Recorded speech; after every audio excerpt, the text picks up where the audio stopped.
Testing, 1, 2, testing. I can even speak without it. My voice is so loud. All right. So you're going to talk to your voice there. Yeah, I'm just kidding. Yeah. We probably met each other 50 years ago down here or something. Can you just stand a little closer to the table? My youngest son, you're closer to the light. He's done that. To light, yeah.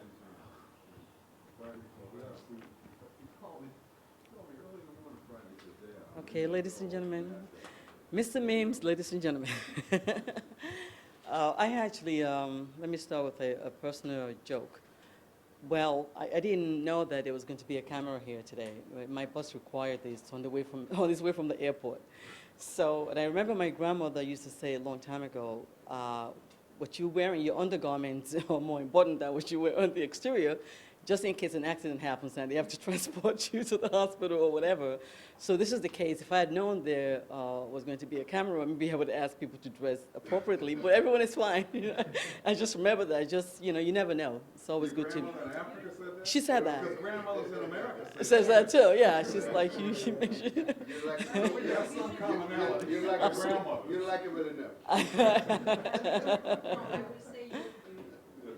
Thank you. Now, ladies and gentlemen and brothers and sisters, thank you so much for showing up such a short notice. We really appreciate you being here. It's such a pleasure to have you all here. And you're welcome to Motherland Beckons and Lacampine Tropicana Beach Resort Conference Dinner. The goal of this conference today is to reintroduce some of you to Africa and reintroduce Africa to you. I'm sure everybody watch news. I mean, you know what's going on. But this is more up close and personal. And I'm really glad that everyone is able to make it today.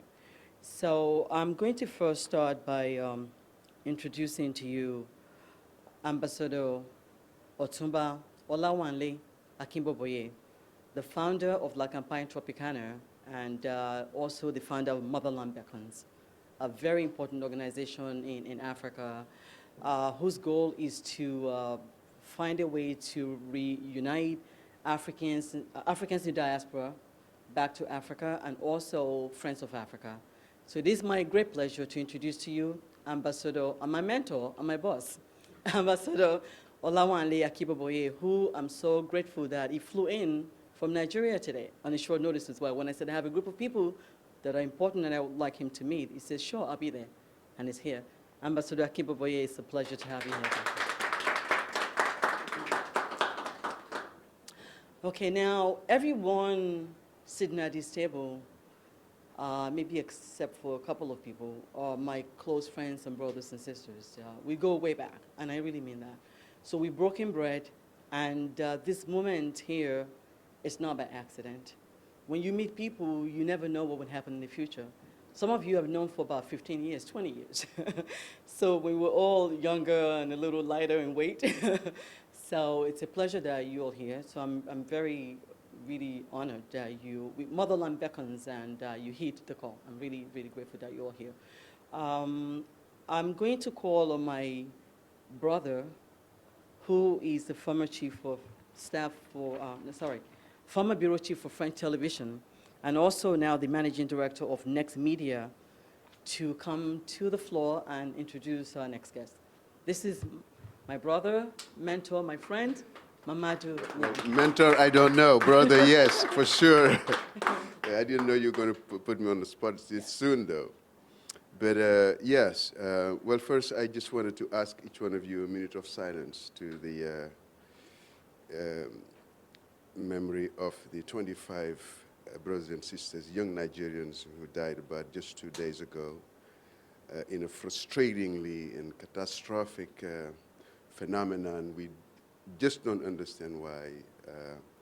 It's been going on not only in Africa but around the world, but despite of violence that's upon us, we should really find a way to respond to it, even though we have very limited means. That there are very many times that we really should, observe and think about them. So my heart goes to the Nigerian families. In this area of Nigeria, 100 people have died before the year's end, by the virtue of Boko Haram's tragedy. So I just wanted to say that because this is really heart-wrenching. Mali as well. So, you know, we're here to celebrate a continent in the move, but it still has such extreme pockets of difficulties that we always have to think about as well. But I'm delighted to be here, and thank you, Ambassador, for being able to make it. So when I think about Motherland Beckons and La Campagne, I say La Campagne because I speak French. You know, it is, I think of it as a movement. It's not only a cultural enterprise or a development initiative, but it is a movement which finds its way into, I think, a wonderful stream that Africa has embraced for the past 6 or 7 years in an unprecedented growth. This is a continent of 4.7% growth last year. It's not often mentioned. Most people don't know it, and it outstrips the European market. America, Brazil, the brisk, all over these places. And you're talking about Nigeria, a continent which probably, I think, in the crust of being the most important economy, not only in West Africa, but in all over Africa. This is an immense responsibility. So we have an individual who has been, you know, a stalwart in himself, but who has been in the center of, you know, private initiative in Africa, which is really a new phenomenon in a very decent way. Now, usually when they come to visit us from Africa, they come from the embassy, or they come from the Ministry of Foreign Affairs, or they come from this or that. But, you know, we know that there are many, many businessmen in Nigeria, and we also know that even the most important, the most expensive building in New York that's going to open in April 2014, and it's called 157 West 57, the first 3 tenants who are going to purchase $90 million apartment, one of them is Nigerian. So that says what your country is about and what your country is doing despite the extreme difficulties, the extreme impediments. Folks like you must be commended and celebrated for the wonderful thing I think that you are being you know, modeled for. So what you're doing is about tourism, but for me, it's not only experimental or experiential tourism. It's business tourism. Now, business tourism, what does it mean? Find a way to connect not only people from Africa, but people who are goodwill, people who are interested in Africa and who probably should be looking into what's going on in the continent. So I just want to comment you on that. But before I go any further, I wanted to introduce some of the people I know here, because there are people that I have brought myself here. One of them is Dr. Mohamed Nourissin. I'm sure you know him. I mean, this is he's a friend, he's an elder. I'm not going to say a mentor because we are not in the same field of life, but he's from Ethiopia originally. He's a medical doctor. He's a cardiologist, a professor at Downstate University. And I keep saying this, I mean, I probably shouldn't, but for many years in a row, he's been actually, you know, plastered the best doctor in New York State. I think it's a big thing. It's a big deal. And he is embarked on a wonderful project in the humanitarian field and activities, not only in Africa, in Jamaica. And of course, he's in Ethiopia, his country. On left is Siddiq Wai. This is the African leader par excellence. This is a guy who found out about 12 or 13 years ago a wonderful idea, a need for an African organization that encompasses not only the national or the ethnic or the religious divisions within our family, within our communities. He created an umbrella organization called United African Congress. And not only that, the United African Congress, when I joined the Congress, he decided that we should have a sinecure, we should have a department that will help us strategize and think about not only what we're going to do, because this is looking like a firehouse to jump onto subject from subject, but we need a think tank. We need a place where we could flesh out ideas. So he asked me to head the place called a Citizens Commission on the African Union. And then there is Ed Guinan. This is a wonderful gentleman. I mean, I don't know how much I can say about him because, believe me, I met him not long ago. But this is someone who saw what I was doing and said, well, you know, I wanted to find out how we can work together. He's from investment banking. But not only that, he has a tremendous panoply of ideas and plans and projects, one of which is a television network, a global television network, one of which, one of those is also a foundation that's absolutely focused and interested in Africa. So he's a friend and he's a partner. His wife and wonderful friend is a television personality from Italy and an anchor woman as well. So I think I'll be looking forward to join you in the venture at Knowledge. So these are the people I know. So Yeah, thank you so much, Muhammad. Thank you. Thank you. The people he knows, the people I know that knows the people he knows. That's how the world just rolls, really. I'm going to go around and give you also introduce you to some of the people I know for many years that I invited here, and I would then love to bring Mr. Sadiq White to the floor to say a few words, if he can say a few words. Now, right here, Mr. Thomas Mims is a fund manager, and his company is called Emerging Africa. I met him, I think, about 12 or 13 years ago. And he writes for Bloomberg News every morning. So he knows a lot about Africa, especially No, I'm independent of but you're right. I'm a third-party private contributor. Okay. Okay. Stand corrected. All right. Now, before I actually go ahead, I would like to thank my friend here, Nicholas Owoyemi, who is the CEO of American Financiers Group. He's in this building. He extended his conference room. It's courtesy that we're able to use this conference room. Thank you so much, Mr. Owoyemi. thank you for your hospitality. Right. He's also in the banking business. He used to be one of the VPs of Citibank, so we're in good hands when it comes to investment. We have a few people here.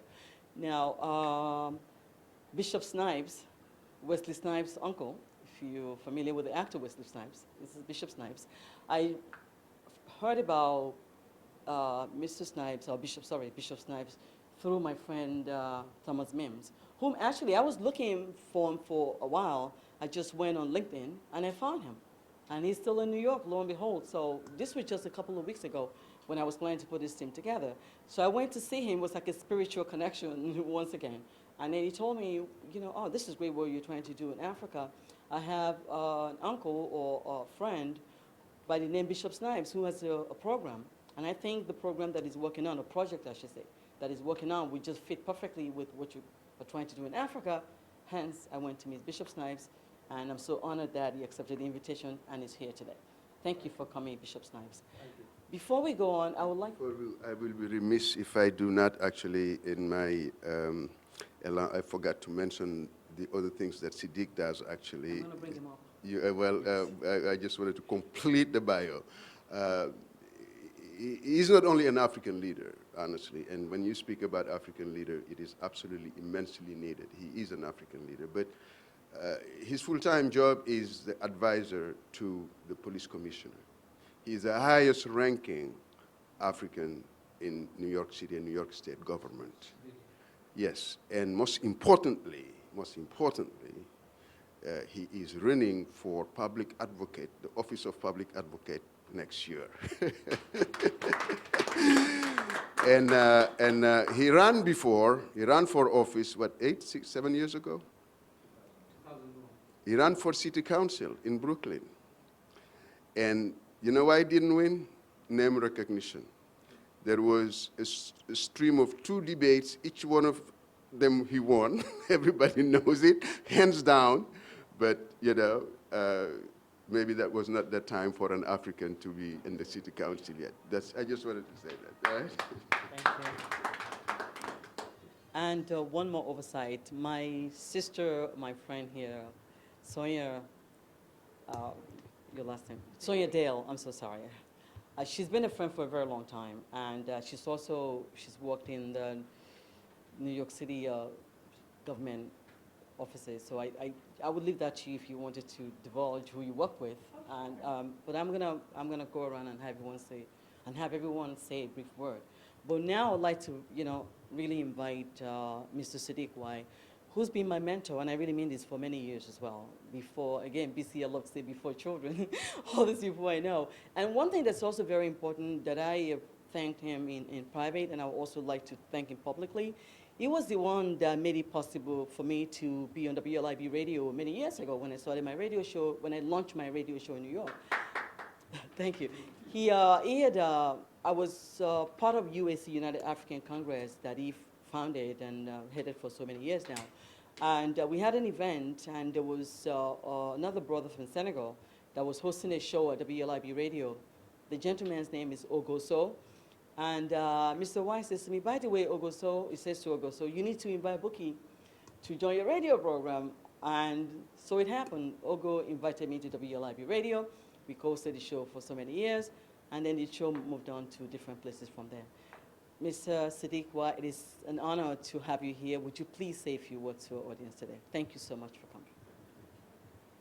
You can send it. I just pass this. I get paid for it. You can Yeah, you get paid. You just send your, I'll give you the address where you can send the invoice. Yes. The Distinguished Excellency, Honorable, thank you so much for this honor and privilege to be here today. And I want to start by thanking, perhaps, you might be a leader, but there are people who tell you what to do. And Buki has really distinguished herself as a preeminent, classy, intelligent, somebody who gets things done. And some of us think about it, but he makes it happen. And when her and Mamadou threatened me, I said that our honorable ambassador is coming, and that we wanted you to be here.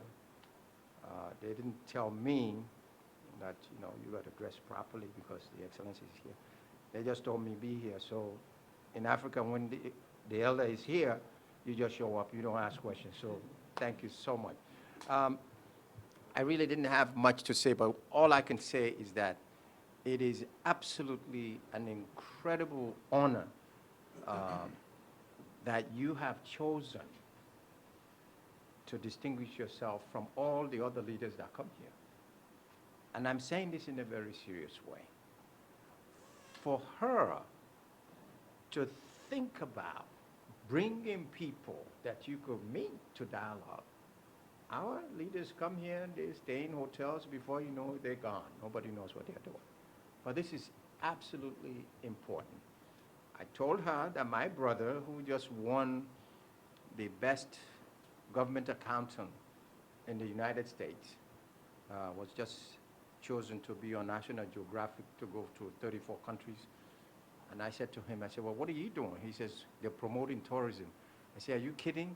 We got a brother. You better tell those millionaires there's a person they need to meet with. He was supposed to be here today, but he's going to be engaged doing something there. But definitely, we want to make sure that you are tied into the National Geographic, because my family is going to be on that ship so that they could dock in the area. But certainly, it is an honor.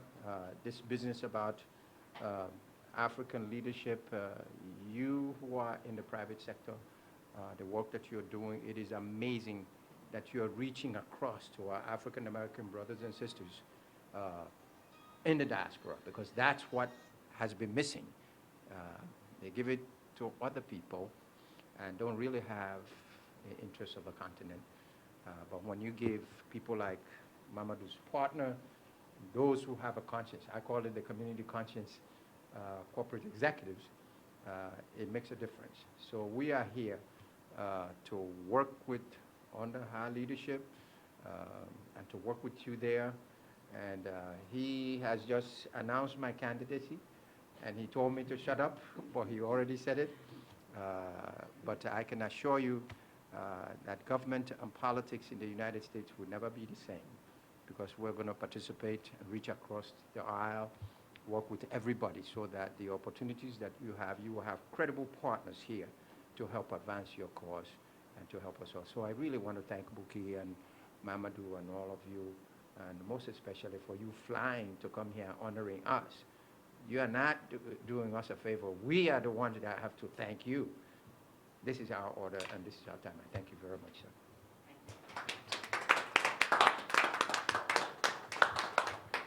Well, not only did he agree to fly here to meet us, I convinced him to book a flight on a particular airline that canceled the last minute. I mean, it's really scary because he was supposed to leave Nigeria on Wednesday and get here on Thursday. So I called on Wednesday to find out if he's ready to get on the flight, and he's telling me that the flight's been canceled. So they have to book him another flight impromptu in 24 hours through Dubai to get here. So this is really important. So I'm so grateful. We all be just, I would have just sat in this chair and I wouldn't be him, But I'm so glad that he was able to do that, to get a flight to come out of Nigeria. Now, let me just give you a little bit more background about him. And we're honored that he has decided to do a presentation. So he give us an in-depth look at what he's proposing and what he's done so far. And then after that, we go around and you can talk a little bit about yourself, and we can have a discussion, interaction here.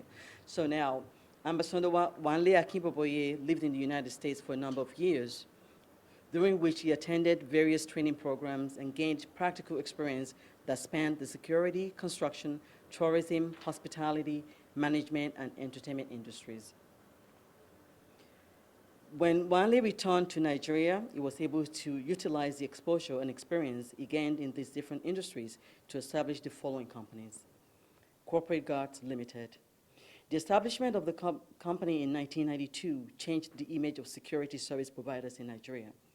Prior to that date, the general opinion was that only illiterates or persons with poor or very basic educational qualifications could work as security officers in a security company. The company, however, commenced the recruitment of graduates from universities and polytechnics for the position of security officers and offered them a career in a company that was focused on providing security services at a global standard. Since inception, thousands of Nigerian youths have, at various times, been employed by the company and have received professional security training at the company's training academy. He then proceeded to found La Campagne Tropicana. I'm not sure in what order, but these are the companies that he's successfully headed so far. La Campagne Tropicana Beach Resort. The resort, which is the first ever African-themed resort located at Ikegu. If I pronounce that incorrectly, Ikegu, you will correct me and I'm embarrassed, but I've been away for too long. Located at Ikegu, Lagos State, 90 minutes from Lagos, the business capital of Nigeria. Is designed to present Africa and African culture, Security Services and Consultancy Company of the Year 2002, an award given by the Nigerian Commercial and Policy Development Council. Ambassador Akinboboye, in his own personal capacities, has also received a number of awards, including Tourism Hall of Fame Award for contribution towards the development of tourism, hospitality, and culture in Nigeria. He's also appointed Antigua and Barbuda's Consular Attaché for Tourism and Business Development in Nigeria. He's also appointed as Tourism Ambassador for the continent of Africa by the World Conference of Mayors. It is my great honor to introduce to you Ambassador Wanle Akinboboye.